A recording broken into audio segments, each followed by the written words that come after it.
I've just been speaking to a dinner here at the ICT technology event sponsored by Belgicom here in Brussels. And we've discovered some interesting things. There's a lot of passion here about technology which doesn't work, about systems which fail to deliver, about, for instance, the fact that you could buy a mobile phone which just doesn't seem to synchronize properly with your Outlook systems on your computer, or the fact that when you buy a high-definition television, it doesn't necessarily communicate properly with the player that you get, about the fact that technology is often used in ways which we find annoying as consumers.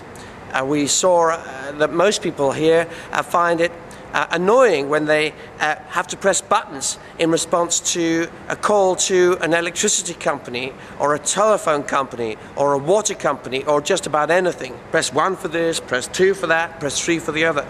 And yet, although most people here find these systems profoundly annoying, many companies here actually use the same system. So we've got a strange double thing. There are all kinds of things that make us irritated as consumers, which we're perfectly happy to roll out as part of our own systems.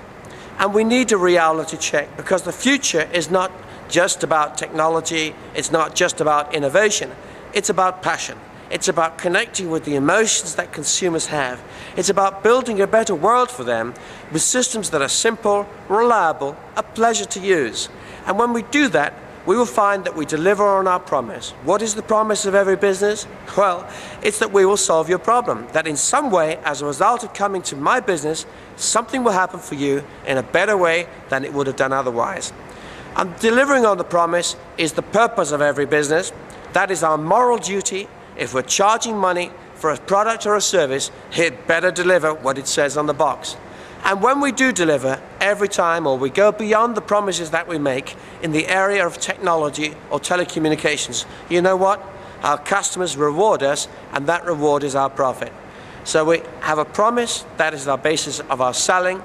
We have a purpose to deliver, and profit is our reward. And there are so few companies these days that actually do deliver every time on their promise that you can afford to charge a premium price if you are one of them. Because your customers will come back and back. Why? Because they say, hey, this system is mission critical for me. I can't just have any old system in case it doesn't work. I need a system on which my business can be built. And those kind of customers, for sure, are going to be willing to pay you a 20, 25, or even 30% premium on the price of your nearest competitor, so that they can sleep at night knowing that you are staying awake and watching over their future. Take hold of your future, or the future will take hold of you. You can see the future as just a series of trends rushing towards you at the speed of light.